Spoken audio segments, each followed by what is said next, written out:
dijeron ya, sí. Ok, Ya lo ahí buscaron ya. está, ella está su foto ahí, ok. No, pero esa no es Maidre. ¿Cómo se llama esa? No, No, ella esa se no es llama Maidre. Rosa. Estaba, Rosa. ahí están los videos. Ella se bajó, se le bajó. Ella quería venir a decir algo, Picosita, la Laila. No sé, pero ahí está, mis amores. La fundación también está un video rondando. Debo que buscarlo porque está grabado porque lo tengo Rosa Castillo se en... llama.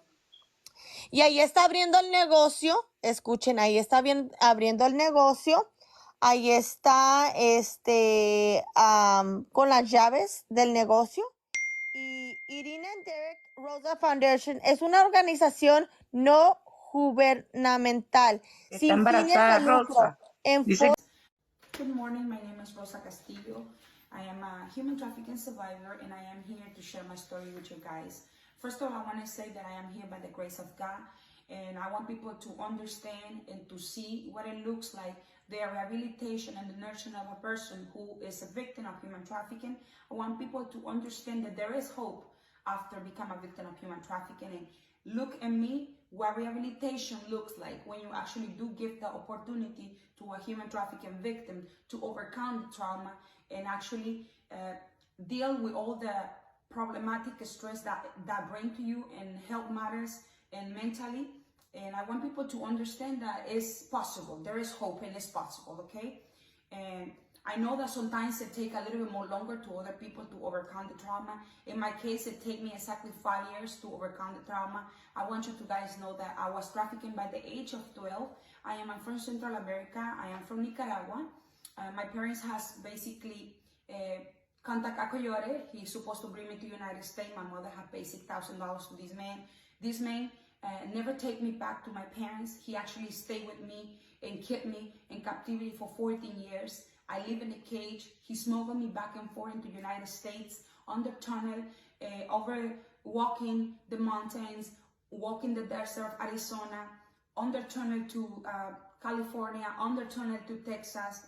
We used to come to the United States seasonally to work for farmers, and sometimes we have to work in pilots of trucks parking or the rest areas where the trucks basically come in and they send us to prostitute ourselves to these areas. After being with them for a long time, I become basically nothing. I was alive, but I was dead. They raped me, they burned me in my private part. I was raped in group.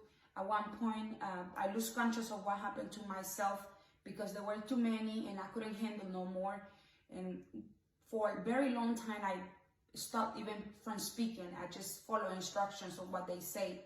And thank God that in 2008, I become free of human trafficking. I was rescued by the FBI and placed in protecting custody.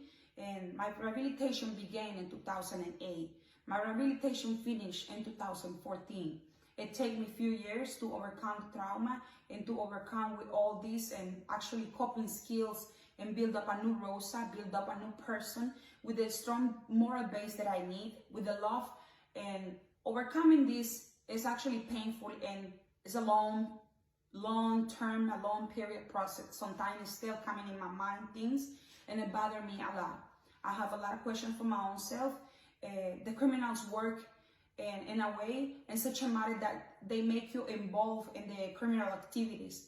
And sometimes I do feel guilty in my own self for not doing for others that they were with me in the same spot. But I understand now that I have no power to do it. But by speaking and sharing out my story, I want other people to not become victims of human trafficking. I want people to see and to understand that human trafficking is not only sex trafficking, it's also labor trafficking, it's also mendicity, it's also organ trafficking, it's many type of human traffickings. And I want people to see that this pandemic has been going on for a long time and it's happening in your backyard.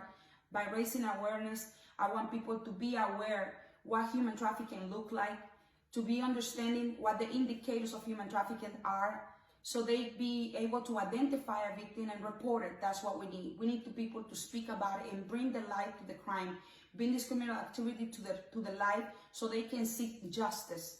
So Today, I want you to guys know that actually since 2014 until today, I am speaking awareness international-wise and national in United States. I've been traveling to countries such as Peru, Chile, Mexico, and now I'm working with Nicaragua. I have opened a Proyecto Protégeme, as you see. Proyecto Protégeme is the first project in Nicaragua that provides information and orientation about human trafficking and intervention and prevention for sex, rape and basically child sex abuse.